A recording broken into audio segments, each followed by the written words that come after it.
This is impossible to do with other platforms. And it's because of the routing stuff, because of the branching. My mind is blown. This is stuff that me and people have been talking about for 3 years, and it's here. You have it right in front of me. This is crazy. Boom, shakalaka. Welcome back to the Austin Automates YouTube channel. In this video, I have the one and only Bryce Decora, the primary main developer of Closebot version 1.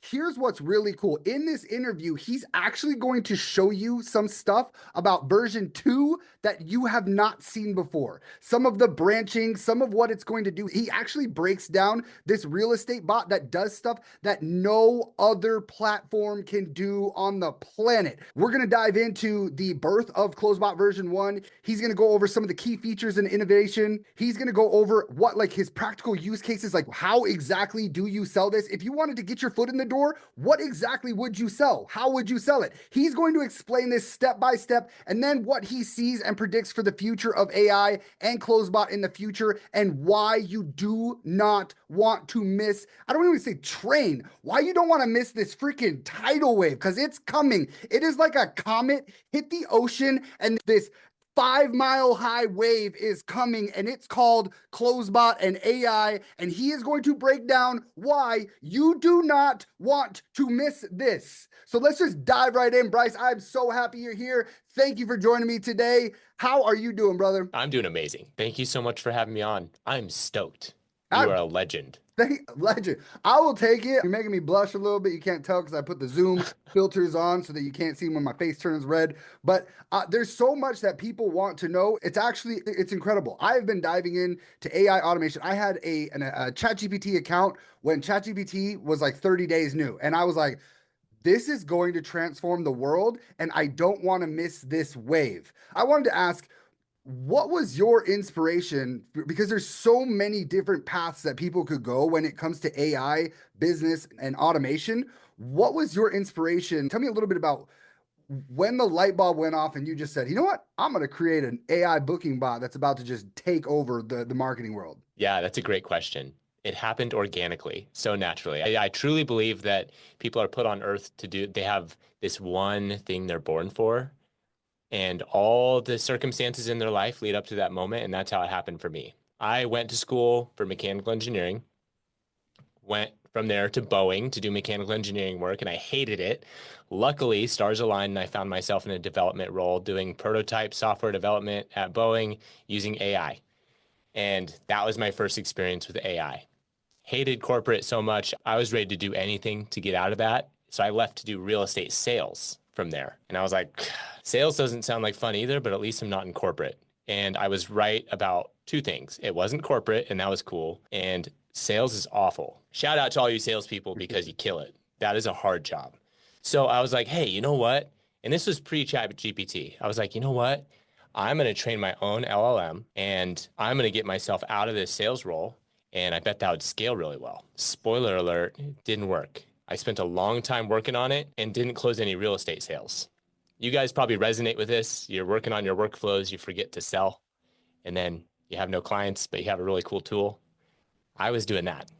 The good thing is ChatGPT came out right as I was about to throw in the towel and right when the housing market took a dump. And instead of using my LLM, I plugged in OpenAI's API, and boom, it worked. So I was building for really bad LLMs before. And when you do that, you have to really guide the LLM. You have to break it into parts, let different agents analyze the conversation in different ways and all come together to give a response. So I was already doing that because my LLM was so bad. All of our competitors built with the one-shot method. You have a single prompt, message comes in, you don't change the prompt, message goes out. So I was just poised doing things what I would call the right way from the very beginning. I was just lucky. So you would say this was initially built for, you were building it for the real estate market, or did you know It that? was for me initially. It was for me. And then I quit doing real estate and I just started speaking about AI at brokerages and they were asking me if it could do this. And I was like, yeah, actually, like I just did that. Would you guys pay for that? And they're like, yes. We would. Oh, And I'm that's like, okay, this is a new way to make money. Let's do that. so you were like, I want to use this to. The funny thing is, my background was in digital marketing, automations. I used to do database reactivation campaigns, and I ended up selling solar door to door. Was making a ton of money door to door solar, and then I was like, why am I doing this? I know how to send text message blasts. I know how to set up automations, and so I built out my very first database reactivation campaign for myself, and ended up closing like 15 deals, made a stupid amount of money. And I was like, why don't I just sell this to other people?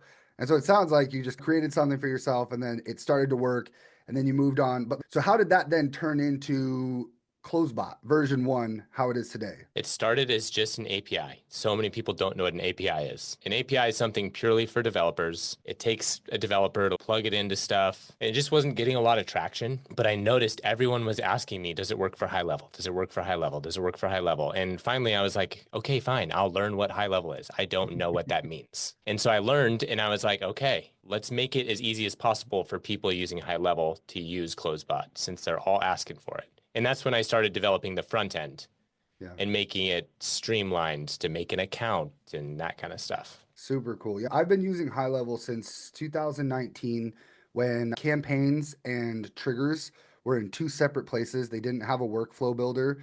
And I remember when they released the workflow builder, I didn't want to learn it. I was like, I don't want to learn something new. This is crazy. And I've always taken a step back from software products when they release another version because I'm a sales guy. I've been in sales for quite a while, but then I love the software side of stuff. And then I merged the two together. So when it comes time to learn a new thing, I'm like, I don't have 12 hours to just dive in and learn all this stuff. But then I do. I end up just, I'm a full immersion guy. I will watch 15. When I learned about Closebot, I watched 10 hours of content in like straight and was taking Jeez. notes. I'm like that. And I was like, I need to learn the language. I need to learn how it works. I already know how to sell it. And I think within 3 days of learning what Closebot did, I sold my very first bot. I didn't know how to fulfill quite yet, but I knew that I could figure it out. And it was like a $4,000 upfront one time and then $2,000 a month retainer. And I was like, oh, that was easy. And it's a simple database reactivation campaign, like bot, and then Yeah. reputation management. Now I know the big hype right now is around version 2.0. And there's a lot of shifts. There's a lot of things. I keep seeing people like drip in it, like what it's going to do and what it's capable of. And then I started peeking behind the curtain, and then I saw the workflow builder. And the reason I told the story about high level before is I remember watching someone's video on workflow builders, and I was like, yeah, I'm going to take 30 minutes today. I'm going to learn how to do workflows, whatever. It seems like it's what's going to happen. That changed my life. Because of workflows, high level became super, super easy. And I was like, wow, this made the software, in my opinion, 10 times better because it's all in one place. I wasn't having to like do all of this stuff and Frankenstein pieces together. So when I saw the Closebot version 2.0 have a drag and drop workflow AI builder, I got that feeling like, oh my gosh, this is going to 10x the product right here because I'm not going to have to like piece things together. So, what was the major just breaking point where you're like, okay, you know what? It's time for version 2.0? Wow. It was a long time ago. The 1.0 everyone's using started out as an MVP, minimum viable product. Wow. I built something that showed it worked. And the goal from the very beginning was to build a 2.0 with people smarter than me. But 1.0 gained traction so fast and the industry was growing so fast that I was like, okay, I need to continue perfecting 1.0 to keep up with the competitors and make sure that we keep people's excitement. And on the side, build the 2.0, knowing that this 1.0, because of the way I built it, just cannot do these things that I want it to do eventually. But what are some of those things that you wanted it to do? Branching was a big one that was evident early on. The 1.0, it's very linear. It's going to get your name, then your email, then your phone number, and that can be like really clunky. It's reliable, but it's more awkward in conversation. Yeah, there are some cases like in missed call text back where someone calls in, they get an initial text, and then AI takes over. The linear model works in something like that because it's I just need their name, I need to collect their email address, I need to find out if they want to book an appointment. One of the things when I was running database reactivation campaigns for solar companies, I'd have these massive workflows, and then the condition, the if else statement, I would have 12 different branches, and then each branch would have 15 different words. I was like building my own like language model inside of a workflow. And so once I saw that, I would ask questions inside of the bot, inside of the Closebot community. I'm like, can it do this? Can it do this? And then you were like having to Frankenstein it. So when I saw that branching was coming out, I was like, this is it. And Yeah. then one big thing that we ran into was when someone would say, I'm interested, but follow up like July 17th, I get back from vacation. There was no way to automate my workflow to put them on a calendar to be followed up with at that particular date without having to go in there and manually set that up. So when I saw that even version one had smart replies or smart follow up, that I was like, oh my gosh, I wish I would have made so much more money if I would have had this a year and a half ago. Right? Because then less things slip through the cracks. I have hot leads that are like, yes, I'm interested, but I'm in Mexico. Message me in 2 months. And I'm sending out tens of thousands of text messages. It was hard to like keep track of all of that. What have been some of the biggest challenges so far shifting from version 1 to 2.0? Dude, this is probably the hardest quarter of my life. We're switching CRMs. So we're going to HubSpot. Okay. We have a new marketing agency we're working with to do our marketing. We're releasing the total rebuild of the product all at the same time. And we onboarded 8 new full-time employees within the past 60 days. So there's so much. Like we have our promoters, so making sure they're taken care of, make sure their customers that they're driving to Closebot are attributed when we switch to the V2, making sure the billing transfers. Like this is just such a complex thing. It's so daunting. And then I heard you're going to keep version 1 up and running as long as there's users using it. Yeah, we are. So we'll take away the sign up button for Okay. version 1. Yeah. So the funnel into version 1 will stop. But Mhm. the existing people that are just chilling there and they might not want to change if everything's working the way they want it to, we don't want them to churn just because we're forcing them to move to something else. So Yeah. yeah, we'll keep the lights on. What about people that have white labeled version 1? Are you going to allow them to continue to add new users to their white label? Yes. Okay, super cool. So I want to talk a little bit about the new bot system and how it uses objectives and statement nodes. Like how is this going to improve automation compared to like traditional chatbots that are out there? That is the most asked question. Closebot's different because it's built for the use case where it's a longer conversation and you need it to follow a specific flow, which is actually most sales processes. Can I share my screen and talk through an example? Yeah, absolutely. I think it'll make a lot of sense when we look at this example here. So this is an example of a bot that's relatively simple to build in 2.0, literally impossible to build in any other platform. And when I say impossible, like quite literally impossible. The beginning starts out easy. Get their name, email, and whether or not they're a buyer, seller, or both. This is a real estate example. This version doesn't yet have our multi-objective node. When that's released, we will be able to stack objectives together. So let me show you what that looks like. And this is what a lot of people want too. So when we can stack them. Yeah, what's the benefit of stacking them versus? This is going to be so cool. Instead of it saying, hey, can I get your name, Austin? Can I get your email, Austin? Austin@test.com. Great. Are you a buyer, seller, or both? It's going to be more likely to say something like, hey, thank you for visiting our site. Could I get your name, email, and whether you're buying, selling real estate, or maybe both? Mm. And it'll use the power of AI and decide how it wants to gather all of that information. That's super cool. That's going to get us to be where most agent builders are right now. The nice thing with most agent builders is they can do everything all at the same time. And it struggles with later when it's supposed to route to different places. That's really hard with a traditional builder. We've struggled with the thing that's easy for them, which is that AI-based flow and updating. This is going to solve that. At that point, it would move on to routing different ways, depending on if they're a buyer, seller, or both. And this is where it gets interesting. If they're a buyer, let's get their budget. And if they're just a buyer, continue to send them a payment link. For whatever reason, we require buyers to pay a down payment before they're allowed to schedule with a realtor, whatever. And then we could wait for that payment to process and continue to allow the AI to engage during this step, answer questions about the housing market, whatever they want. But once that payment's processed, it would move over to conversationally booking on the realtor's calendar. Now, that's just one of these paths. If they're both a buyer and a seller, here, this branch, buyer and seller both, instead of going straight through here, it's going to come up here and do the seller side of things, where we're going to get their address conversationally and then get their timeline for wanting to sell. And if they're selling quickly, route to a wholesaler, which is someone who specializes in quick sales. Yeah. If they have more time, again, route back to that realtor. If they're just a seller, go on that seller path.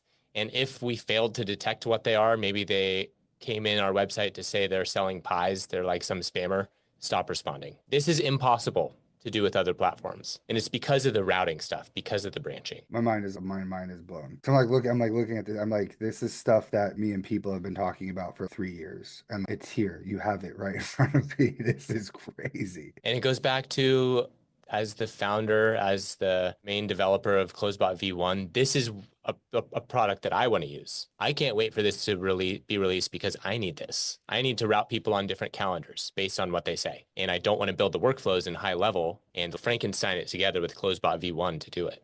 Yeah. And then something like this, when someone wants to use HubSpot or Salesforce or high level, it's just a matter of connecting their conversational side of their software, and then all the meat and potatoes is inside of Closebot. Exactly. That Yeah.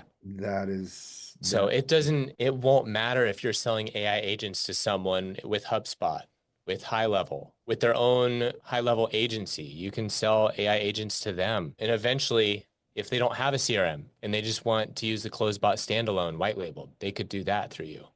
It doesn't matter what CRM they're using. the only thing is they need to be able to do outbound webhooks. Yeah, that CRM system has to be able to do outbound webhooks, but we're getting big enough that we'll be able to approach CRMs and ask for exclusive access to that kind of thing if they don't have it publicly Yeah. available. So I ran into a business that I'm working with. Like I had to basically tell a business that I can't do what they want to do because they are using something kind of like Salesforce, but an upgraded one, the Microsoft one.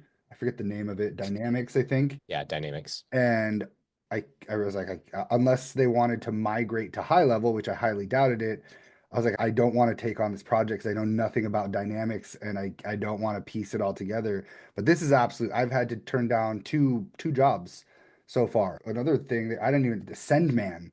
I've never heard of Sendman CRM, and they're like creating some universal API so that they can send contacts into like high level. And I'm like, if it could just connect to Closebot, and Closebot's doing all the heavy lifting, and then we're just using the CRM as the messaging platform. That's huge. Have you considered, and I know this, I don't want to rabbit trail too much. Have you considered bringing like even the messaging internal into Closebot? We will have our own web chat widget, Okay. and then it just depends on what people want. I really want to maintain my relationship with High Level and with HubSpot, Yeah. Salesforce eventually, Follow Up Boss, Service Titan. It'd be really cool to lean on them for that stuff Yeah. and be able to automate just the brain side. But if people really truly feel like they need a different CRM solution that they believe we can provide, then we would have to bring SMS in and Facebook messaging and Instagram. At the end of the day, you're the cool thing. One of the coolest things is when someone says, "What's the difference between Closebot and insert other thing?" I'm like, Closebot's an AI company, and they have been focused on AI since the very beginning. I think even if the second you guys go into that, they're an AI company and a CRM. I Which don't doesn't sound as good. know. People are like, ask me, why aren't you using High Level's AI? And I was like, High Level is they have their workflows, they do emails, they do SMS, they do funnels, they do websites, they do social media management, they do reputation management, they do this.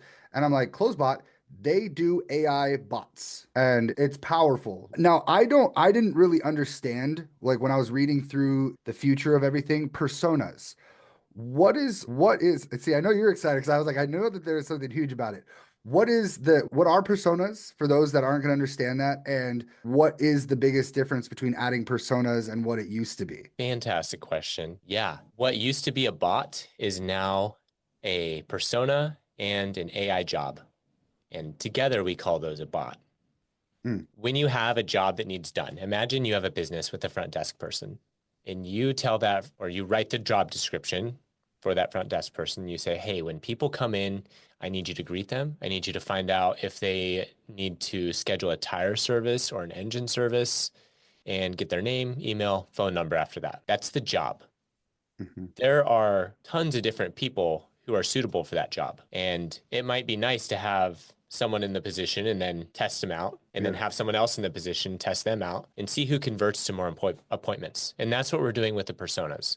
We've split up some of the settings into the job, which is the builder, that is the job, and then the persona, which is the voice style, how to respond, and even the LLM that you choose to plug into that role, Yeah. and keep them separate so that you can eventually do things like select two different personas to do the job, and one of them 90% of the time be that persona, the other one maybe 10%, to see which one results in better appointment bookings. Very interesting. Let me show you a persona build.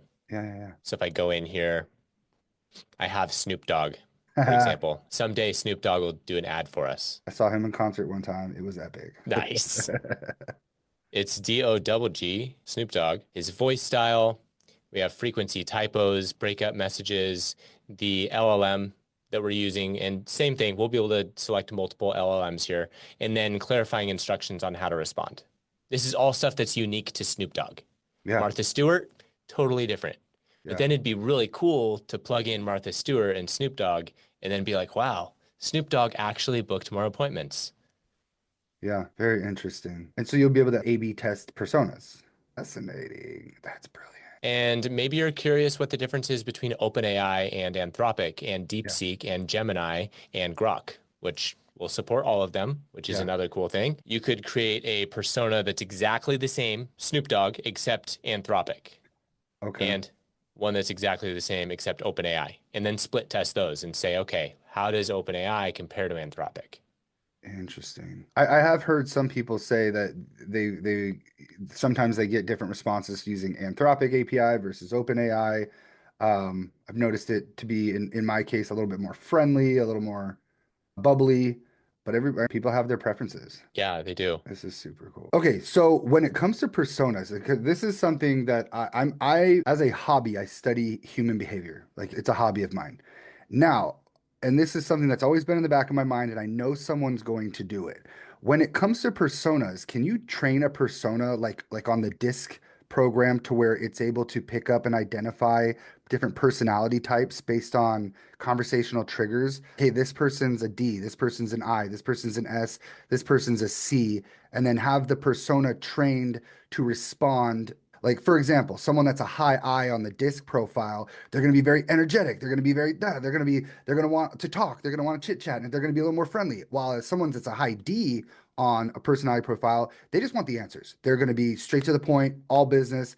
Can you train a persona to pick up on personality types? Not yet. Okay. That's clever though.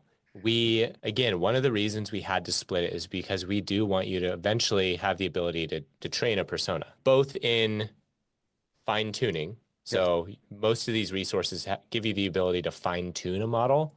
Yep. So you'd be able to fine tune your own model, which would be like training Snoop Dogg on a big data set of Snoop Dogg conversations. This will allow you to do that then when we go through and do that. Won't do that on an initial release, but that's something we plan to implement. The reason I ask that is because I come from a sales background, and if let's say um, the bot books a sales call, books a conversation, if I was able to have almost a behavioral profile, like a little mini one, hey, this person is most likely a high D with their 70% D with about 30% I. Here are some key questions that you might want to ask based on their personality type. Highly recommend just jumping in. This person's an I. You might want to build a little bit more rapport first, find out where they're from. And then based on, because the disc profile is pretty solid and there's a lot of information out there. And I've used it when I was training sales reps. And I would say, and we would do certain things like, hey, if they say this, get straight to the point. If they do this, talk a little bit more about their dog. If they're an S, I tried to sell solar to a legitimate rocket scientist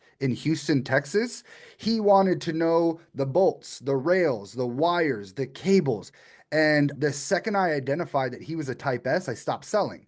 And I went into what else do you want to know about? You want to know about the brackets that we link them to? We want to know about this. We want to know about this. And the next day I showed up and he came with a packet of itemized everything. He had looked up everything, pricing of bolts, pricing of wires. And with bots, if I was able to come to an appointment and this person's, hey, this person's a type S, they're going to want information, not a hard sell. I've always thought the second that booking bots came out, I was like, if I could have a little bit of information on their personality type by the time I get to the call, that would be huge. And then obviously some suggestions. I have my whiteboard right here. So I was like, if I'm going to talk to anybody about this, it's going to be Bryce. Yeah, the way that would look, LLMs are interesting. When you take a step back and say, okay, what actually are these things? We forget a lot of the times. They're just like your phone. When you start typing things out, it predicts the next word. Yeah. When it comes down to it, that's all it's doing. Yep. So if I am an LLM and it's my job to predict the next word, the word I predict is influenced by what you say and how you say it. So it's naturally going to, over time, start replicating how you speak. Yep. And there's no way around that. It's Yeah. also influenced by how it said words previously. So if it started out super enthusiastic and you are very short and concise with your messages, eventually it would get short and concise, but it's going to see where it was enthusiastic and it's going to continue to try to copy that. Yeah. It's also going to be influenced by the way you prompt it and the way our system prompts that we have baked in prompt it. But what we could do, don't know if I should go into it. We can do it. We can talk about it another call. We can talk about it another Yeah. call. Yeah, don't go into it. Don't tell the secrets yet. You have an idea, keep it. Just when you do decide to release it, just let me know because this has been like a dream of mine to be able to because I know I went down the rabbit hole of understanding neural networks and that AI is a prediction machine. And it's all it's doing is predicting what's going to happen based on the input that it's given. And then at a certain rate of speed. And that's when I was like, okay, so if I fed it the disk profile, I connected facial recognition, body language, and some other different models. In a perfect world, one day I'll be able to put on some augmented glasses and have a conversation with someone, and they'll say, yeah, it's 60% chance that this person's not telling the truth. They seem a little bit upset and they're a high D, so I would just get to the point. And in my glasses, it's actually running a behavioral profile on this person based on different things. That's what I see for the future. And I don't want to go down a rabbit trail because that gets me super pumped. I have an autistic child and I see like something, a tool like that being able to help my son adapt in a realm where he can't process information the same way. And if I was able to give him something to where it says, "Hey, this person just told a joke. This is where you would usually laugh." Yeah. So I don't want to go down a rabbit hole on that because I love that. that's a project that I will be working on. I love it. So web scraping. Give me like the brief rundown. The new knowledge base system. I know that it's way different than the original knowledge base system, Yeah. but everyone wants to know what's going to be the newest big thing with the knowledge base. I got to share my screen again. Okay. Check this out. So similarly, you'll have a library. You'll be able to do web scraping, create notes. That's like our text input Yeah. now, and uploads. So that part's the same. Where it starts to be different is notes. You'll be able to edit them, which is a godsend. It's such a pain in the butt right now when you have to import a note. And if you want to change it, it's a nightmare. Web scraping will scrape not just the single website, it can scrape a sitemap, which Okay. is amazing. Yeah, yeah, yeah. Not only that, but you can control how much of the website. So if I put in our website, I Yep. could initiate it. And then I can pick the breadth and depth of the scrape. Hey, go to the site, and then how many links on that site do you want us to follow? And then for each one of those, how many within that site? Yeah. If I went one down and three deep, that would just pick the first link on that homepage, and that would go three deep. For each site, it'd go find one more and one more, three times. So you have some control, and you can calculate how big that scrape will be. So we give you a lot more control over the scraping, which is cool. Another thing that's cool is we'll give you the ability to have it rescrape a website if it detects changes. Got it. So Okay. if it's on a site that's constantly changing with inventory or whatever, it'd be able to scrape it on a recurring basis to retrain your bot. Another really important thing to mention is these are attached to sources, not bots. A big struggle right now is you might have a bot that you want to tie into 100 different gyms, and it's doing the exact same thing, but you can't because they each have a different website. And when we have our uploads tied to the bot, that trickles down to all the sources. These gyms don't want their bot trained on the same stuff as the other gym that has different services. This will allow it to be on the source level. So it doesn't matter the bot that's engaged. If they're all tied to the same bot, they can all have their own different uploads. And the business owner can upload their own stuff too. Will there be a way, let's say the knowledge base is on a Google Sheet where you can upload the Google Sheet share URL and it reads that, and then every time you change something on the sheet, it reads the changes, or is that something kind of off the table for now? Not upon initial rollout, but yes, we're building the foundation now. And Cool. with this foundation, that will be way easier. Yeah. Super cool. So one thing I want to dive into is practical use cases. Now, I know that there's some super simple ways to use Closebot, and I know there's some super advanced ways to use Closebot. Some of the simple ways, like we talked about, missed call text back, database reactivation, reputation management, it responds to ads. Speed to lead is huge. When I show people the Harvard study of, hey, if you respond to a lead within 60 seconds, you have a 400% chance of converting that prospect into a customer. I always tell this story like, hey, when I call a hair salon to get a haircut and no one answers, what do? I call the next one.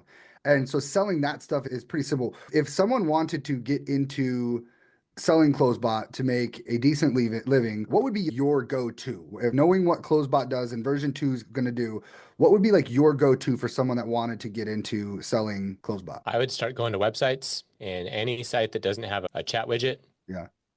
contact them, sell them on the simplest bot you can. You want to get a win in there right away. Yeah. So you don't want to open up that gate and then they're like, yeah, we actually want that. And then you don't want to ask them, what do you want it to do? You want to tell them, I think it'd be really helpful and really easy to implement right away, drive you a bunch of business. If you had a chat widget on your website that got people's name, email, phone number, and booked an appointment or sent them the appropriate link to a product they should buy or whatever the quick win is. Yeah. Prove that works, and then they're going to want more stuff. But if you come in and you say, what do you want your AI agent to do? They're going to ask for the world. And even if you execute on it, they're always going to ask for more. If you start with simple and then they ask for more, it's still attainable. Yeah. No, your answer, that was my hypothesis, was get a foot in the door, AI powered chat widget. I don't think I sold one AI powered chat widget, but I did some studies. I've seen that like AI powered chat widgets, just having one increases the chance by 30% that you acquire that customer as long as you can collect their contact information. Another easy one, Yeah. and I think you make a lot of business this way too, is that database reactivation. Yeah. So that's one way to sell. Another way to sell is contacting a business, or even when a business contacts you. Someone called me just the other day, seeing if I could use a roofer. No, I can't. But ask them what they're doing with their dead leads. And if the answer is nothing, hey, do you mind if I do a database reactivation for you? That's actually what I specialize in. You don't have to pay me anything unless you get money from it, unless you get a closed deal. For those of you watching, if you're interested in selling database reactivation, this was my pitch. Okay. I can take your older cold data and turn it into brand new appointments and new revenue. And here's the deal is I will not charge you a dime until I book you 10 appointments. Would you like 10 free appointments? Yeah. That was literally, I was like, listen, worst case scenario, you get 10 appointments, and then we'll talk about then covering my build out fee. And then if you want to continue. And it was the biggest, solar companies were like, yeah. And then I would say, what do you make per deal? 5, 10 grand? What's your closing ratio? They would say, oh, 50, 60%. So if I book you 10 qualified appointments, you're going to make 5, 6 deals. And that's 5 times 25. So you make about 30 grand. They're like, yeah. I said, okay, cool. So I'll book you those appointments. And then when I would send them my build out fee, I'm like, of course it's 5 grand build out. You sold 3 deals. Yeah.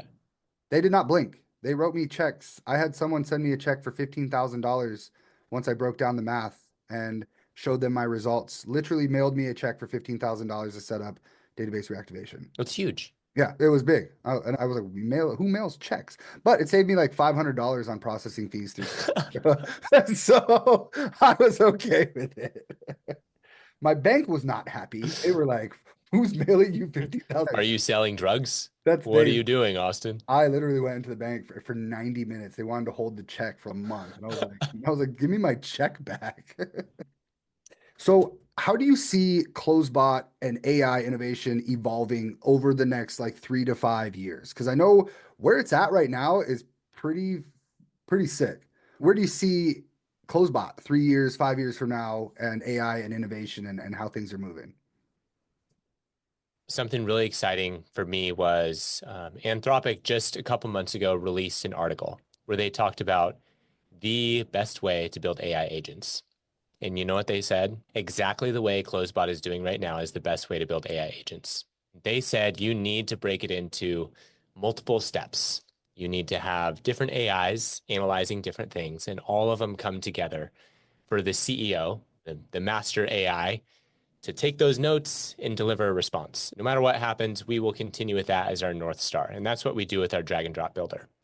I think, though, that integrations are going to be the future. As many sources as we can integrate, but also as many different integrations within the builder as possible. Right now, within the builder, you have access to Comet. Within the Comet release of Closebot, there's a verify address action in there, and there's a property details action in there that'll automatically take information from the conversation, send it to an external resource to do other stuff. The more tools we can pack into this version 2 like that, Yeah. the better, because that's where the future is going. Integrations and allowing AI to interact with other platforms. So, for example, connecting with Google Places API, and someone says, "This is my address." You could actually go in and actually verify that's their address or something. This Yeah. one that you'll have access to can pull property owners. You have access to that now. I think it released now. Like it could confirm that this is the property owner of this address. Right. That's insane. That's a built-in action within Closebot. No additional charge. How like how does it keep that information up to date? That's up to that Yeah, entity. that's We true. rely on rely on a different provider. Yeah, That's their full-time job, and we're just the agent that uses that tool. interesting. That's super fascinating. Yeah. That is super fascinating. So, as the developer of version one and big piece, what everything that you're doing, what has been like the most rewarding part of all of this? Oh, yeah, I'm so lucky. I think the biggest thing is like making something that people care about at such a high level. There are a lot of people that care about this, and that is the biggest thing for me. Yeah, I get to take my kids to school every morning. I get to see them when they get home. I work on the schedule that I want. I get to travel when I want. We can go on vacations when I want. Before this, in doing real estate, we had $150,000 in credit card debt from the housing market taking all of our money. That's wiped away. Just, I think the freedom is huge. And you entrepreneurs know, like, it's no cakewalk. yeah. Every day is like chewing glass and looking into the abyss. Have you heard that? The looking into the abyss part is you have no idea what's coming. Yeah. There's no way you can guess. Chewing glass is you're solving the hardest problems and the shittiest problems. You're not solving the hard, fun problems. You're solving the shitty ones that no one else on your team wants to touch that seem impossible to solve. But Yeah. if it's something that so many people care about, it's so fulfilling. And the reward is you get extreme freedom. It just wouldn't change it. So solving problems for other people. It is like chewing glass and getting punched in the face at the same time sometimes. And smiling. And smiling. Yeah. Please, sir, can I have another? Yeah. My mentor used to say, he goes, "Austin, you know what you're gonna do today?" And I was like, "What?" You're gonna make a shit sandwich and you're gonna take a big old bite of it, and then you're gonna say, "Please, sir, can I have another bite?" You're going to like it. That's that. He goes, "You don't have to like it. You don't have to nothing. The only thing you have to do is take another bite and smile." And I was like, "Okay." He was a real estate broker, changed my life. Those considering, like, why is right now the best time to get involved in Closebot? Actually, the best time to get involved was 2 years ago when it was $99 a month for the super user plan. The second best time is now. We always reward early adopters. Yeah. And there are some secrets that I haven't shared with everyone that, like, are you part of the founders members group? Yeah. I won't announce it here because the people will feel bad if they're not a founding member, but Yeah. you get some mad perks. Yeah. And even the people that join right now are going to get more perks than the people who join after V2 is released. So join now, learn how objectives work because that's still transferable knowledge that will transfer. We allow you to migrate the bots. So it's not like you have to start over from scratch and relearn something new, but you will get more advantages by joining sooner. We reward you. Yeah. I want to be respectful of your time, and I really appreciate you coming on and sharing some of the secrets. I hope that we can come on and do this again, and I can ask. Yeah. I want to set something up where I can ask some more. I want to go like super nerdy. This was like I wanted to make this a little more digestible for the audience, but I'm a nerd at heart, and I want to ask about some of the super technical stuff. And maybe we could set up something in months down the road. I'm excited for the custom bot build that we're gonna do sometime in May. That's gonna be super cool. I don't even know what Me that, too, I don't even know what that dude. means, but It's just going to be the craziest build a client wants. And it'd be best if you did an actual client. Even if you need it to conversationally get data and then use something that we can build to calculate the solar potential of their home and yeah. and create a PDF representation of it and save it as a link and then have the bot send the link to them. We can get nuts. My goal is, and this will be if it's okay, my goal is to be able to build something that I could give away if that's possible, or like that my audience, my network is only going to get access to. Because I have a paid free school community, and I'm moving people into the paid school community. I'm not doing super push on. I wasn't on Closebot stuff, but now that I opened up my affiliate portal and I see that people are just signing up, I want to be able to support these people that have trusted me and created some trainings around that. And then when I won the whole bot build thing, I was like, okay, I have definitely got to. If I'm going to have something that no one else is going to have, I'm going to take advantage of that. That is so kind of you to put out stuff for your community. We're going to give you the ability to share bots, like a share link for a snapshot, Yeah, and have that track to your affiliate code too. So that's something that you could have within your resource, a library of bots that super you've cool. built, and they would have access to those. When they click them, it would create that bot in their account for them. Super, super, super cool. And I'm we could excited. already have the resources hosted that those bots are using. Those bots you share could have access to those super tools we make. Super cool. I'm pumped. I'm excited about that. Like I said, I really appreciate your time. I want to be respectful. I know you have to hop off. So thank you, thank you, thank you again for this. Dude, thank you. Yeah, you're amazing.